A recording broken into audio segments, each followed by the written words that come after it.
ನಮಸ್ತೆ ಎಲ್ಲರಿಗೂ welcome to my channel vacant arrows with Nikhita. First time ಯಾರು ನನ್ನ ವೀಡಿಯೋಸ್ ನೋಡ್ತಿದ್ದೀರಿ ಎಲ್ಲರಿಗೂ welcome to my channel and my community. ಇದು ಜನರಲ್ ಕಲೆಕ್ಟಿವ್ ಮತ್ತು ಟೈಮ್ಲೆಸ್ ರೀಡಿಂಗ್. ನಿಮ್ಗೆ ಏನು ರೆಸನೇಟ್ ಆಗ್ತೈತಿ ಅದನ್ನಷ್ಟ ತೊಗೊಳ್ರಿ. ಎಲ್ಲನೂ ಫೋರ್ಸಿಬಲಿ ನಿಮ್ಮ ಮೇಲೆ ಇಂಪೋಸ್ ಮಾಡ್ಕೋಬೇಡ್ರಿ. ಓಕೆ, ಸೊ ಇವತ್ತಿನ topic,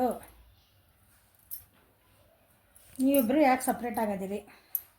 what is the reason for your separation? ಅಥವಾ why are we in separation? ನಾವು ಯಾಕೆ ಸಪ್ರೇಟ್ ಆಗೇವಿ? ನಾವು ಯಾಕೆ ದೂರ ಹೋದ್ವಿ?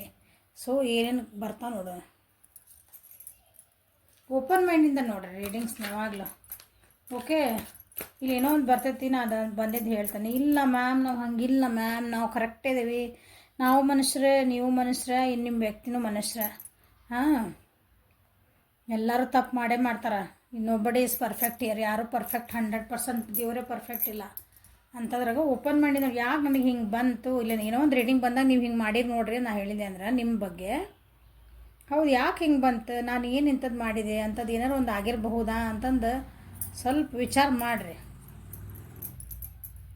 ಟಕ್ಕ ಇಲ್ಲ ನೋ ಮ್ಯಾಮ್, ನಾನು ಹಿಂಗೆ ಮಾಡೋಕ್ಕಿಲ್ರಿ, ನಾ ಮಾಡಿಲ್ರಿ, ಎಲ್ಲ ಅವರೇ ಹರ್ಟ್ ಮಾಡ್ಯಾರ್ರಿ. ಅಯ್ಯೋ, ಎರಡು ಕೈಲೇ ಹೊಡೆದ್ರೆ ಹಿಂಗೆ ಚಪ್ಪಲಿ ಹೊಡೆದಿಲ್ಲ, ಒಂದೇ ಕೈಲಿ ಹೊಡ್ಯಕ್ಕೆ ಬರೋಂಗಿಲ್ಲ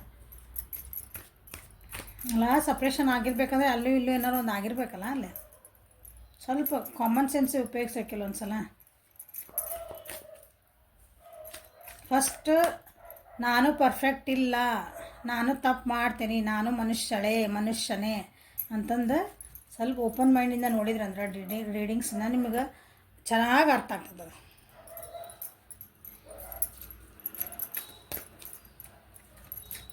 ನೀವು ಏನಂತೀರಿ, ಮೈಂಡ್ ಒಳಗೆ ಎದುರಿಗೆ ಮಾಡಿರೋ ವ್ಯಕ್ತಿದ ತಪ್ಪು ಬರ್ದಿರ್ತೈತಿ.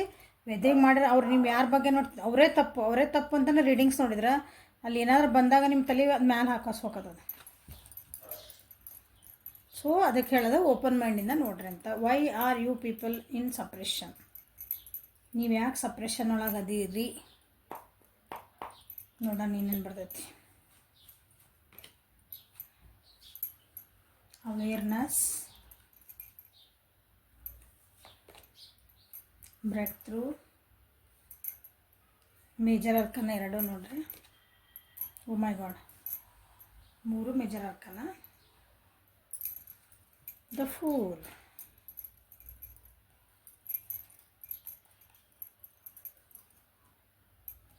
ಕಾಂಪ್ರಮೈಸ್ ಮಾಡ್ಕೊಳಕ್ಕೆ ಇಬ್ಬರು ರೆಡಿ ಆಗಲಿಲ್ಲ. ಫಸ್ಟ್ ಬಂದಿರೋ card see back bottom of the deck. ಅಂದ್ರೆ ನಿಮ್ದು main important reason for your separation ಅಂದ್ರೆ ರಿಲೇಷನ್ಶಿಪ್ ಒಳಗೆ ಕೆಲವೊಂದು ಕಾಂಪ್ರಮೈಸಸ್ ಮಾಡ್ಕೋಬೇಕಾಗ್ತದೆ. ನಾವು ಅಡ್ಜಸ್ಟ್ಮೆಂಟ್ಸ್ ಮಾಡಬೇಕಾಗೈತಿ ನಮ್ಗೆ ಆ ರಿಲೇಷನ್ಶಿಪ್ಪನ್ನ ಉಳಿಸ್ಕೊಂಡು ಹೋಗಬೇಕು ಅಂದಾಗ. ನಾನು ನೀವು ಮಾಡ್ಕೊಳ್ಳಿ ಅಂತ ಹೇಳೋಕ್ಕಾಗೋದಿಲ್ಲ, ಇಬ್ಬರದು ಸೇರಿ ಹೇಳ್ತದೆ. ಇಲ್ಲಿ ಇಬ್ಬರು ಕಾಂಪ್ರಮೈಸ್ ಮಾಡ್ಕೊಳಕ್ಕೆ, ಇಬ್ಬರೊಳಗೆ ಯಾರೋ ಒಬ್ಬರು ಕಾಂಪ್ರಮೈಸಸ್ ಮಾಡ್ಕೊಳಕ್ಕೆ ರೆಡಿ ಆಗಲಿಲ್ಲ.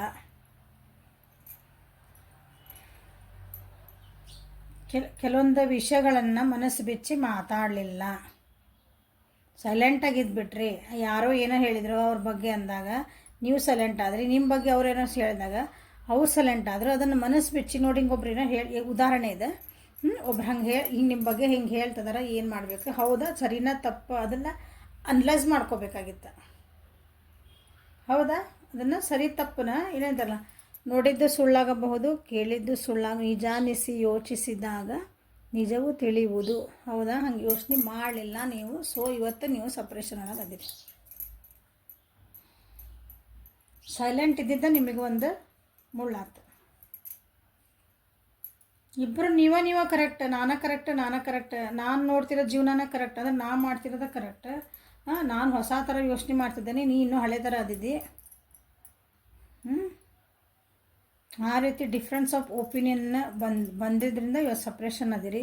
ಇಲ್ಲ ಕೆಲವೊಬ್ರಿಗೆ ಅನಿಸ್ತತಿ ನನಗಿದಾಗಂಗಿಲ್ಲ, ನಾ ಹೊಸ ವರ್ಷನೊಳಗೆ ನಾ ಹೊಸದಾಗ ಹೋಗ್ತೇನೆ ಅಂತಲೂ ಹೋಗಿರ್ಬೇಕು. ಹಾಗಾಗಿನೂ ಸಪ್ರೇಷನ್ ಒಳಗದಿರಿ. ನಿಮ್ಮ ಇಂಟ್ಯೂಷನ್ಸ್ನ ನೀವು ಕೇಳಲಿಲ್ಲ.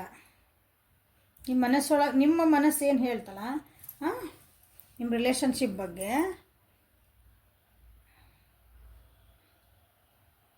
ನಿಮ್ಮ ಮನಸ್ಸು ಏನು ಹೇಳ್ತೀನಿ, 4 ಮಂದಿ 4 ಆಡ್ತಾರೆ ಖರೆ, ಬಟ್ ಆಮೇಲೆ ನಿಮ್ಮ ಮನಸ್ಸು ಒಂದು ಏನೋ ಹೇಳ್ತಿರ್ತಲ್ಲ ಅದಕ್ಕೆ ನಾವು ಇಂಟ್ಯೂಷನ್ಸ್ ಕೇಳ್ತೀವಿ.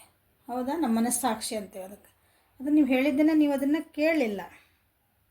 ನಿಮ್ಮ ಕಾನ್ಷಿಯಸ್ ಲೆವೆಲ್ನ, ನಿಮ್ಮ ಹೈಯರ್ ಕಾನ್ಷಿಯಸ್ ನೀವು ಅದನ್ನ ಕಡೆ ಅರ್ಥ ಮಾಡ್ಕೊಳ್ಳಿಲ್ಲ ಅದು ಹೇಳೋದನ್ನು.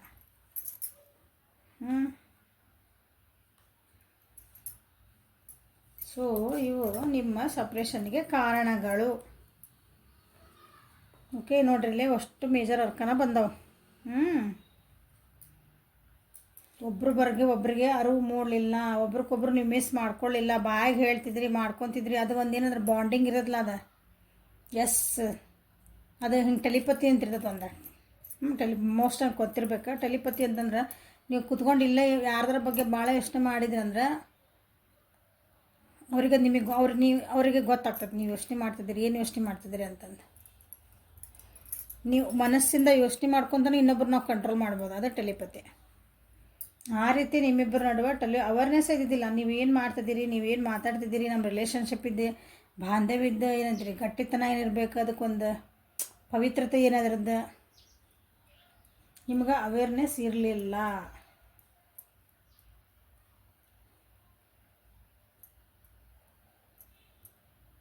ಕೆಲವೊಂದು ಸಿಚುವೇಶನ್ಗಳನ್ನು ನೀವು ಏನಂತೀರಿ ಕ್ರಾಸ್ ಮಾಡೋಕ್ಕೆ ಭಾಳ ಹೆದರಿದ್ರಿ.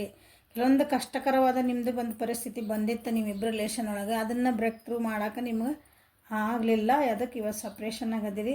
ಇಬ್ಬರು ಹೂಮ್ ತಂದಾಗ ರಿಲೇಷನ್ಶಿಪ್ ಮಾಡ್ಕೊಂಡು ಹೋಗಿರಿ. ಅದಕ್ಕೆ ಇವತ್ತು ಮೆಚುರಿಟಿ ಇದ್ದಿದ್ದಿಲ್ಲ, ಒಂದು ಸೀರಿಯಸ್ನೆಸ್ ಇದ್ದಿದ್ದಿಲ್ಲ ಅಂದ್ಕೊಳ್ರಿ ರಿಲೇಷನ್ಶಿಪ್ಪಿಗೆ. So today you people are in separation. ಒಂದು ಕ್ಷಣ ಕೂತ್ಕೊಂಡು ನಿಮ್ದು ಏನು ರಿಲೇಷನ್ಶಿಪ್ ಸ್ಟಾರ್ಟ್ ಆಗಿಂದ ಹಿಡ್ಕೊಂಡು ಎಲ್ಲೆಲ್ಲಿ ರೆಡ್ ಫ್ಲಾಗ್ಸ್ ಕಂಡು, ಎಲ್ಲೆಲ್ಲಿ ಗ್ರೀನ್ ಫ್ಲಾಗ್ಸ್ ಕಂಡು, ಏನೇನು ಆಯ್ತು ಎಲ್ಲ ಒಂದು ಸಲ ಮೆಲಕ್ಕೆ ಹಾಕ್ರಿ. ಅವಾಗ ನಿಮಗೆ ಅರ್ಥ ಆಗ್ತತಿ. ಆಮೇಲೆ ಕಮೆಂಟ್ ಮಾಡಿರಿ. ಈಗ ಆಲ್ರೆಡಿ ಬ್ರೇಕಪ್ ಆಗಿ ಅವ್ರು ಮೂವ್ ಆಗಿದ್ರೆ ನಿಮ್ಮ ವ್ಯಕ್ತಿ ಅಂದ್ರೆ ಅಟ್ಲೀಸ್ಟ್ ನಿಮ್ಮ ಹೊಸ ಲೈಫ್ ಒಳಗಾದ್ರೆ ನಿಮ್ಗೆ ಹೆಲ್ಪ್ ಆಗ್ತಾವೆ. ಇವು ಇಂಥದ್ದು ಮಾಡಬಾರ್ದು ನಾನು ಅಂತಂದು. This is a guidance. ನೀವು ತಪ್ಪು ಸರಿ ನಿಮ್ಮ ಯಾರನ್ನ ಜಡ್ಜ್ ಮಾಡೋಕ್ಕತ್ತಿಲ್ಲ. So clarify awareness.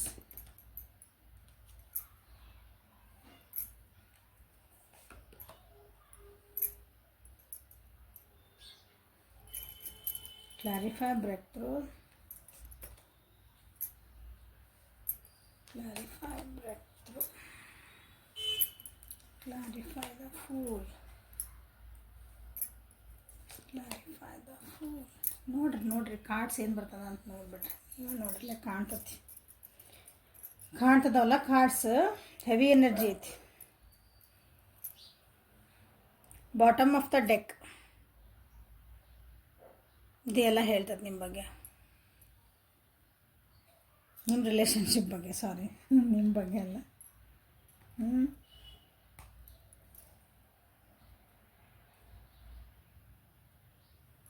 ನಿಮ್ಮ ರಿಲೇಷನ್ ಒಳಗೆ ಪ್ರಾಮಾಣಿಕತೆ ಅನ್ನೋದು ಇದ್ದಿದ್ದಿಲ್ಲ. ನೀವಾಗಿರ್ಬೋದು, ಅವರಾಗಿರ್ಬೋದು, ಪ್ರಾಮಾಣಿಕತೆ ಇದ್ದಿದ್ದಿಲ್ಲ. ನೀವೇನು ಮಾತಾಡಬೇಕಾಗಿತ್ತು, ಏನು ಹೇಳಬೇಕಾಗಿತ್ತು, ನಿಮ್ಮ ಎಮೋಷನ್ ಏನು ತೋರಿಸ್ಕೊಂಡ್ರಿ, ಅದು ಸುಮ್ಮನೆ ಇತ್ತು. ಇಲ್ರಿ ಮ್ಯಾಮ್ ಅನ್ಬೇಡ್ರಿ. ನಿಮ್ಮ ಸ್ವಲ್ಪ ಹಿಂದೋಗಿ ನೀವು ವಿಚಾರ ಮಾಡಿರಿ, ನಿಮಗೆ ಗೊತ್ತಾಗ್ತೈತಿ. ಒಬ್ಬರ ಮೇಲೆ ಒಬ್ಬರು ಟ್ರಸ್ಟ್ ಇದ್ದಿದ್ದಿಲ್ಲ.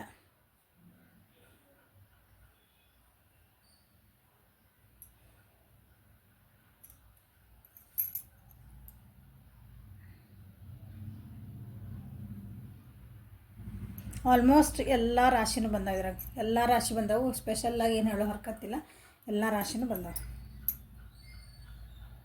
ಇಲ್ಲಿ ರಿಲೇಷನ್ಶಿಪ್ ಒಳಗೆ ಏನಾತಂದ್ರೆ ಒಬ್ರು ಬರೀ ಪಾರ್ಟಿ ಮಾಡಿದ್ರೆ, ಒಬ್ಬರು ಬೇಜಾರಾದ್ರೆ, ಹಿಂಗೆ ಒಬ್ರು ತಮ್ಮ ಬಗ್ಗೆ ತಾವು ಭಾಳ ಕಾಳಜಿ ಮಾಡ್ಕೊತ ಹೊಂಟ್ರೆ, ಇನ್ನೊಬ್ರು ಎದುರಿಗಿರೋರ ಬಗ್ಗೆ ಏನೂ ಅಂದರೆ ಅವ್ರ ಎಮೋಷನ್ಸ್ ಬಗ್ಗೆ, ಅವ್ರ ಭಾವನೆಗಳ ಬಗ್ಗೆ ಬೆಲೆ ಕೊಡಲಿಲ್ಲ.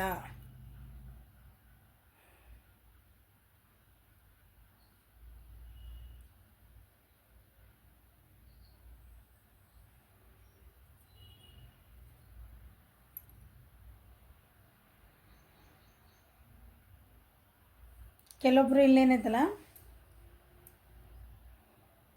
ಎಫರ್ಟ್ ಹಾಕಲಿಲ್ಲ. ನಾನು ಹೇಳಿದೆ ನಿಮ್ದಕ್ಕೆ ಸ್ವಲ್ಪ ಕಷ್ಟಗಳು ಬಂದಿದ್ವು ನಿಮ್ಮ ಜೀವನದಾಗ, ನಿಮ್ಮ ರಿಲೇಷನ್ಶಿಪ್ ಒಳಗೆ ಇದೊಂದು ಕಷ್ಟಕರದ ಕೆಲವೊಂದು ಘಟ್ಟಗಳು ಬಂದಿದ್ವು. ಅದನ್ನು ನೀವು ಎಫರ್ಟ್ ಹಾಕಲಿಲ್ಲ ನಿಮ್ದು ನೀವು ನೋಡ್ಕೊಂತ ಹೊಂಟ್ಬಿಟ್ರಿ ನಿಮ್ಮ ರಿಲೇಷನ್ಶಿಪ್ ಒಳಗಂದ್ರೆ ಯಪ್ಪ ನಾನು ಯಾಕಿದ್ರಾಗ ಬಿದ್ರೆ ಮತ್ತು ನನಗೇನು ಆಕತ್ತ ಅನ್ನಂಗೆ ನೀವು ವ್ಯಕ್ತಿನೂ ಮಾಡಿರಬಹುದು. ಅವ್ರ ಪಾಡಿಗೆ ಅವ್ರು ನೋಡ್ಕೊಂಡು ಹೋದ್ರೆ ನಿಮ್ಮ ಪಾಡಿಗೆ ನೀವು ಸುಮ್ಮನಾದ್ರೆ ಬೇಜಾರಾಗಿ ಕುಂತ್ರಿ.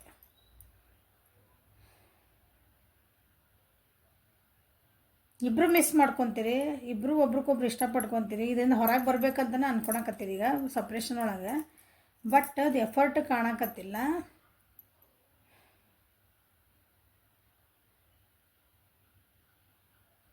ನಿಮ್ಮಿಬ್ಬರು ಜೀವನ ಒಳಗೆ ಏನಂತೀರಿ, ನಿಮ್ಮಿಬ್ಬರು ರಿಲೇಷನ್ಶಿಪ್ ಒಳಗೆ ಹಿಂದಿಂದ ಬಂದು ನಿಮಗೆ ಮೋಸ ಮಾಡ್ದಲ್ಲ, ನಿಮ್ಮಿಬ್ಬರನ್ನ ಸಪ್ರೇಟ್ ಮಾಡೋಕ್ಕೂ ಕೆಲವೊಂದು ಜನ ಕಾರಣ ಆಗ್ಯಾರ, ನಿಮಗೆ ಗೊತ್ತಿರೋರ ಕಾರಣ ಆಗ್ಯಾರ. ನಿಮ್ದು ಹೋಗಿ ಅವ್ರಿಗೆ ಹೇಳ್ಯಾರ, ಅವ್ರದ್ದು ಹೋಗಿ ನಿಮ್ಗೆ ಹೇಳ್ಯಾರ. ನಿಮಗೆ ಗೊತ್ತಿರೋ ವ್ಯಕ್ತಿಗಳು, ನಿಮ್ಮಿಬ್ಬರಿಗೂ ಚೆನ್ನಾಗಿ ಪರಿಚಯ ಇರೋವಂಥ ವ್ಯಕ್ತಿಗಳು. ನೀವು ಅದನ್ನು ಸೀರಿಯಸ್ ಆಗಿ ತೊಗೊಳ್ಳಿಲ್ಲ. ಅದನ್ನ ಹೇಳಿದ್ದು ಹುಂಬ ತಂದ ಅಂತ ಯಾಕಂದೆ ನಿಮ್ಮಿಬ್ಬರು ರಿಲೇಷನ್ಶಿಪ್ ಒಳಗೆ ಏನು ನಡೀತಿದ್ದಲ್ಲ, ನಿಮ್ಮ ಒಬ್ಬರ ಮೇಲೆ ಒಬ್ಬರು ನಂಬಿಕೆನೇ ಇದ್ದಿದ್ದಿಲ್ಲ, ಒಬ್ಬರ ಮೇಲೆ ಒಬ್ಬರು ನೀವು ಚೆನ್ನಾಗಿ ಏನಂತ ಅರ್ಥ ಮಾಡ್ಕೊಂಡಿದ್ದಿಲ್ಲ. ಯಾರೋ ಏನೋ ಹೇಳಿದ್ರು, ಅವರು ನಿಮ್ಮಿಬ್ಬರು ರಿಲೇಷನ್ಶಿಪ್ಸಿಗೆ ಆಟ ಆಡ್ಬಿಟ್ರು. ಯಾಕೆ ಅವ್ರಿಗೆ ಗೊತ್ತಿತ್ತು ನಾ ಹೋಗಿ ಹೇಳಿದ್ರು ನಂಬ್ತಾರೆ. ಅದನ್ನು ಏನಂತೀರಿ, ನಿಧಾನಿಸಿ ಯೋಚಿಸಿದಾಗ ನಿಜವೂ ತಿಳಿಯೋಕೆ ಟ್ರೈ ಮಾಡೋಂಗಿಲ್ಲ ಅಂತ ಗೊತ್ತಿತ್ತು ಅವರಿಗೆ. ಪ್ರೀತಿದೊಂದು ಬೀಜ ಬಿತ್ಕೊಂಡಿದ್ರಿ, ಅಥವಾ ನಿಮ್ಮ ರಿಲೇಷನ್ಶಿಪ್, ನಾ ಈ ಪ್ರೀತಿ ಬಗ್ಗೆ ಮಾತಾಡ್ತಂದ್ರೆ ಎಕ್ಸಾಂಪಲ್ ಹೇಳ್ತೀನಿ. ನೀವು ಪ್ರೀತಿದೊಂದು ಬೀಜ ಬಿತ್ತಿದ್ರಿ, ಆ ಬೀಜ ಬಿತ್ತಿದ ಮೇಲೆ ಅದು ಮರ ಆಗಿ ಬೆಳಿಬೇಕು, ಹೂ ಬಿಡಬೇಕು, ಅದಕ್ಕೆ ಎಷ್ಟು ಎಫರ್ಟ್ ಹಾಕಬೇಕು, ಆ ಎಫರ್ಟ್ ಇಲ್ಲಿದ್ದಿದ್ದಿಲ್ಲ. ಅದನ್ನು ಎಫರ್ಟ್ ಹಾಕೋಕೆ ಇಬ್ಬರು ರೆಡಿ ಇದ್ದಿದ್ದಿಲ್ಲ ನಿಮ್ಮ ರಿಲೇಷನ್ಶಿಪ್ ಒಳಗೆ. ಇಲ್ಲ ಮ್ಯಾಮ್ ಎಲ್ಲ ಚಲೋನೇ ಇದೆ, ಇಲ್ಲ ಅಲ್ಲೇ ವಿಚಾರ ಮಾಡಿ ನೋಡ್ರಿ, ನೀವು ಎಫರ್ಟ್ ಹಾಕಿರ್ಬೇಕು, ಅವ್ರು ಹಾಕಿರ್ಲಿಕ್ಕಿಲ್ಲ, ಅಥವಾ ಈಕ್ವಲ್ ಆ್ಯಂಡ್ ಇಬ್ಬರು ಎಷ್ಟು ಚೆನ್ನಾಗಿ ಹಾಕಬೇಕಾಗಿತ್ತು ಅಷ್ಟು ಹಾಕಲಿಲ್ಲ. ಇಬ್ಬರೂ ಕೆಲವೊಂದು ಬ್ರೇಕ್ಸಪ್ ಅಂದರೆ ಇಬ್ರಿಗೂ ಒಂದೊಂದು ಬ್ರೇಕಪ್ ಆಗಿದ್ದು ಅನಿಸುತ್ತೆ, ಇಬ್ರಿಗೂ ಒಂದೊಂದು ಮನಸ್ಸು ನೋವಾಗಿದ್ದು ಅನಿಸುತ್ತೆ. ಇಬ್ಬರೂ ಒಂದೇನಂತೀರಿ, ಒಂದು ನಮಗಾಗಿ ಮಿಡಿಯೋ ಒಂದು ಹೃದಯ ಅಂತೀವಲ್ಲ, ಹಂಗೆ ಒಂದೇನೋ ಹುಡ್ಕೊಂಡು ಬಂದಿದ್ರಿ. ಬಟ್ ಅದು ನಿಮ್ಗೆ ಅರ್ಥನ, ನಿಮಗೆ ಅದು ಒಬ್ರಿಗೊಬ್ರದ್ದು ಏನಂತೀರಿ ಅನ್ನಿಸ್ತು ನಿಮಗೆ ಫಸ್ಟಿಗೆ, ಹೌದು ಈ ವ್ಯಕ್ತಿ ನನಗೆ ಹೀಲ್ ಮಾಡ್ಬೋದನ, ಅವ್ರಿಗೂ ಅನ್ನಿಸ್ತು, ನಿಮಗೂ ಅನ್ನಿಸ್ತು. ಬಟ್ ಅನಿಸಿದ ಮೇಲೆ ಫಸ್ಟ್ ಮಾತಾಡಿದ್ರಿ, ಇದೆಲ್ಲ ಚಲೋ ಅನ್ನಿಸ್ತು, ಓಕೆ ಡನ್. ಅದಾದಮೇಲೆ ಸ್ಟಾರ್ಟಿಂಗ್ ಎಲ್ಲ ಚೆನ್ನಾಗಿತ್ತು, ಹೌದಾ. ನಿಮಗೂ ಒಂದು ಏನು ಹಾರ್ಟ್ ಬ್ರೇಕಿಂದ ಹೊರಗೆ ಬರಬೇಕಾಗಿತ್ತು, ಅಥವಾ ಅದು ನಿಮ್ಮ ಪೇನ್ಫುಲ್ ಸಿಚುವೇಶನ್ ಹೊರಗೆ ಬರಬೇಕಾಗಿತ್ತು, ಅವ್ರಿಗೂ ಒಂದು ಹೊರಗೆ ಬರಬೇಕಾಗಿತ್ತು. ಇಬ್ಬರು ಸೇರಿಸಿ ಪಾರ್ಟಿ ಮಾಡಿದ್ರಿ, ಖುಷಿ ಅಡ್ಡಾಡಿದ್ರಿ, ಖುಷಿಯಿಂದ ಒಂದು ಟೈಮ್ ಸ್ಪೆಂಡ್ ಮಾಡಿದ್ರಿ. ಅರ್ಥ ಮಾಡ್ಕೊಳ್ಳಲಿಲ್ಲ, ಅವೇರ್ನೆಸ್ ಬರಲಿಲ್ಲ ಇಬ್ರಿಗೂ. ಏನು ನಾವು ತಪ್ಪು ಮಾಡ್ಕೊಂಬಂದ್ವಿ, ಹಳೆದಿಂದ ಏನು ತಪ್ಪು ಮಾಡ್ಕೊಂಬಂದ್ವಿ, ನಾವು ಏನು ತಪ್ಪು ಮಾಡಬಾರ್ದು, ಸೇಮ್ ಲೆಸನ್ಸ್ ಏನೂ ಕಲೀಲಿಲ್ಲ ನೀವು. ಬರ್ದೇನಾಯ್ತು ಎಫರ್ಟ್, ಅದು ಸ್ವಲ್ಪ ಕಷ್ಟ ಆಗಕ್ಕೆ ಬಂದು, ಆಮೇಲೆ ಕಷ್ಟ ಆಗ್ತದೆ. ಒಂದು ಸ್ಟಾರ್ಟಿಂಗ್ ಎಲ್ಲ ಚಂದ ಇರ್ತೈತಿ, ಮಾತಾಡೋ ಮುಂದೆಲ್ಲ ಯಾವುದೇ ರಿಲೇಷನ್ಶಿಪ್ ಇಲ್ಲ. ಆಮೇಲೆ ಅದಕ್ಕೆ ಯಾವಾಗಲೂ ನೋಡ್ರಿ, ಒಂದು ಗಿಡ ಸಣ್ಣದು ಗಿಡ ನಿಮ್ಮ ಮನೆಗೆ ಕುಂಡ್ಲ ಹಚ್ತೀರಿ, ಒಂದು ಬೀಜನ ಬಿತ್ತಿರಿ, ಹೊಲದಾಗ ಒಂದು ಬೀಜ ಹಾಕ್ತಾರಲ್ಲ,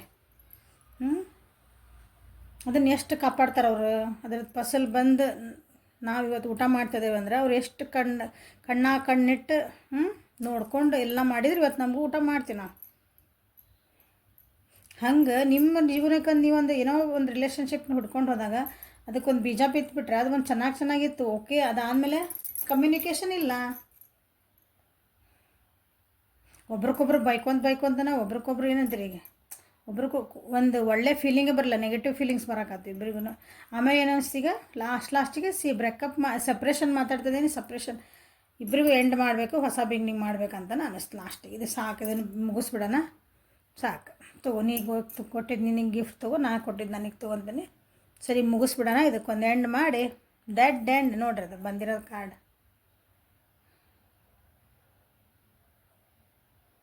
3 ನಂಬರ್ ಇಂಪಾರ್ಟೆಂಟ್ ಐತಿಲ್ಲ. 3 ತಿಂಗಳದ ರಿಲೇಷನ್ಶಿಪ್ ಇರ್ಬೋದು, 3 ಗಂಟೆದು ಇರ್ಬೋದು, 3 ವರ್ಷದ್ದು ಇರ್ಬೋದು. ನಿಮ್ಮ ರಿಲೇಷನ್ಶಿಪ್ಪು ಅಲ್ಲಿ ಮಟ್ಟ ಎಲ್ಲ ಚೆನ್ನಾಗೇ ಇತ್ತು, ಆಮೇಲೆಲ್ಲ ಹೋಯ್ತು.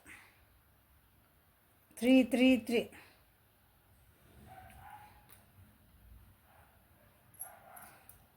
ಈಗ ಮೋಸ್ಟ್ಲಿ ಅವ್ರ ಪಾಡಿಗೆ ಅವ್ರು ಹೊಸ ಬಿಗಿನಿಂಗ್ ಮಾಡ್ಕೊಂಡು ಹೋಗ್ಯಾರ ಅನ್ನಿಸ್ತದೆ. ನಿಮ್ಮ ವ್ಯಕ್ತಿತ್ವ ನೀವು ಹೊಸ ಬಿಗಿನಿಂಗ್ ಮಾಡಬೇಕು, ಬಟ್ ಆಗಕತ್ತಿಲ್ಲ, ಮಿಸ್ ಮಾಡ್ಕೊತೀರಿ, ಇಲ್ಲ ಅನ್ನಂಗಿಲ್ಲ. ಬಟ್ ಅದು ಒಂದು ಎಂಡ್ ಆಗೇ ಬಿಟ್ಟೈತಿ. ಸಪ್ರೇಷನ್ ಆಗೈತೆ ಅಂದ್ರೆ ಸಪ್ರೇಷನ್ ಒಳಗೆ ಯಾಕದೆ ಅಂದ್ರೆ ಮೋಸ್ಟ್ಲಿ ಎಂಡ್ ಆಗೈತೆ ಅದು ನಿಮ್ಮದು relationship.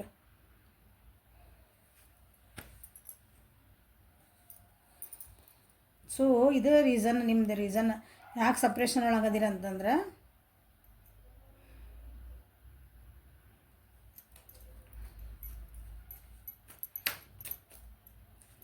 So what is the outcome end ಆಗೈತೆ ಅನ್ನಿಸ್ತಿಲ್ಲ. ಆದರೂ ನೋಡೋಣ, ಕೇಳ್ತೀರಿ ಹೌದು ಮ್ಯಾಮ್ ಏನು ಈಗ ನೆಕ್ಸ್ಟ್ ಅಂತ ಕೇಳ್ತೀರಿ ಕೆಲವೊಬ್ರು. What is the outcome of your relationship ನೋಡ್ತಾರೆ ಮತ್ತು ಅದನ್ನು ಒಂದು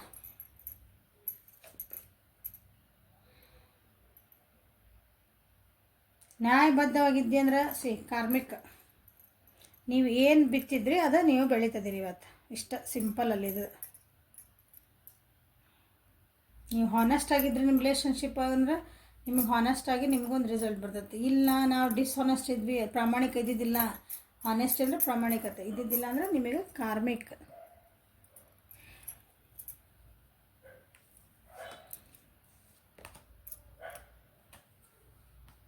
ಬಾಟಮ್ ಆಫ್ ದ ಡೆಕ್ ಏನು ಬಂದಿತ್ತಾಗಲೇ 7 ಆಫ್ ಸೋರ್ಸ್, ಈಗ 5 ಆಫ್ ಸೋರ್ಸ್. ಹೌದಾ, ನಿಮಗೆ ಅನಿಸ್ತೈತಿ ನಾನೇ ಗೆದ್ದೆ ಅಂತಂದು, ಬಟ್ ನೀವು ಸೋತ್ಬಿಟ್ಟಿರಿ, ಏನು ಮಾಡೋಕ್ಕೆ ಬರಲ್ಲ. ನಿಮ್ಮ ವ್ಯಕ್ತಿಗೆ ಅನಿಸ್ಬೋದು ನಾ ಗೆದ್ದೆ ಅಂದೆ ಸೋತ್ಬಿಟ್ಟಾರೆ. ಹಂಗೆ ವರ್ಷ ನಾನೇ ಸ್ಯಾಕ್ರಿಫೈ ಮಾಡಿದೆ ಅಂತ ಅನ್ನಿಸ್ಬಹುದು. ನಾಳೆ ನೀವು ಭಾಳ ಬೆನ್ನು ಹತ್ತಿ ಹೋದ್ರಿ ಅಂದ್ರೆ ಅವರಿಗೆ ಕಮ್ಯುನಿಕೇಷನ್ ಆಲ್ರೆಡಿ ಇಲ್ಲ ನಿಮ್ಮ ಜೊತೆ, ಇಬ್ಬರದು ಮಾತಾಡಕತ್ತಿಲ್ಲ ನೀವು ಆಲ್ರೆಡಿ. ಈಗ ಇಲ್ಲ, ಈ ರಿಲೇಷನ್ಶಿಪ್ ಏನಂತ ಖುಷಿ ಕೊಡುವಂಥದ್ದು ಇದು ಏನಂತೀರಿ ಒಂದು ಔಟ್ಕಮ್. ನಾಳೆ ಇದೇನು ಆಗ್ಬೋದು ಮೇಡಮ್ ಅಂತ ನೀವು ಕೇಳಿದೆ ಅಂದ್ರೆ ನಿಮ್ದು ಮೆಂಟಲ್ ಸ್ಟ್ರೆಂತ್ ಅವೇಕ್ನಿಂಗ್ ಆಗ್ರಿ. ನೀವು ಅರ್ಥ ಮಾಡ್ಕೊಳ್ರಿ, ಇದನ್ನು ಸಿಚುವೇಶನ್ ಅರ್ಥ ಮಾಡ್ಕೊಂಡು ಮುಂದೆ ಹೋಗ್ಬೇಕು. ಇದೇ ವ್ಯಕ್ತಿ ಸಲುವಾಗಿ ಕಾಯಬೇಕು, ಈ ವ್ಯಕ್ತಿ ಜೊತೆಗೆ ಹೋಗ್ಬೇಕು ಅನ್ನೋದು it is your decision. But ಇಲ್ಲಿ ಏನಂತ ಇಲ್ಲ, ನೀವು ಮತ್ತೆ ಏನೋ ಜೊತೆಗೆ ಬಂದ್ರಿ, ಓಕೆ ಸಾರಿ ಏನೋ ಕಾಂಪ್ರಮೈಸ್ ಮಾಡ್ಕೊಂಡಿವ್ರಿ ಅಂದ್ರೆ ಬಟ್ ಅದೇ ನೆಗೆಟಿವ್ ಪ್ಯಾಟರ್ನ್ ಸ್ಟಾರ್ಟ್ ಆಗ್ತವೆ. ಮತ್ತು ನೀವು ಸೋಲಬೇಕು, ಮತ್ತು ನೀವು ಮತ್ತು ನಿಮ್ಮ ಏನಂದ್ರೆ ನಿಮ್ಮ ಮೆಂಟಲ್ ಸ್ಟ್ರೆಂತ್ ನೀವೇ ಗೇನ್ ಮಾಡ್ಕೋಬೇಕಂದ್ರೆ ನೀವು ಸ್ಟ್ರಾಂಗ್ ಹಾಕ್ಕೊಂತ ಹೋಗ್ಬೇಕು. ಈ ರಿಲೇಷನ್ಸ್ನಾಗ ಇರಬೇಕಂದ್ರೆ ನೀವು ಫಸ್ಟ್ ಸ್ಟ್ರಾಂಗ್ ಇರಬೇಕು. So it is a karmic connection ಅನಿಸ್ತದಿದೆ ಹೇಳ್ಕೊಂಡಂಥ ಖುಷಿ ಆಗೋಂಥದ್ದು ಏನೋ ನೀವು ಯಾರ ಬಗ್ಗೆ ರಿಲೇಷನ್ ನೋಡ್ತಿದ್ದೀರಿ. I don't think so.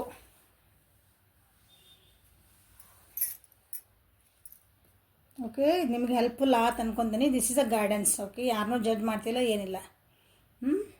Guidance ಇದೆ. ಲೈಕ್ ಮಾಡಿರಿ, ಶೇರ್ ಮಾಡಿರಿ, ಸಬ್ಸ್ಕ್ರೈಬ್ ಮಾಡಿರಿ. ಪರ್ಸನಲ್ ರೀಡಿಂಗಿಗೆ ಮತ್ತು ಅಪಾಯಿಂಟ್ಮೆಂಟ್ಸಿಗೆ ವಾಟ್ಸಪ್ಪಿಗೆ ಮೆಸೇಜ್ ಮಾಡಿರಿ. Okay, thank you. Have a great day.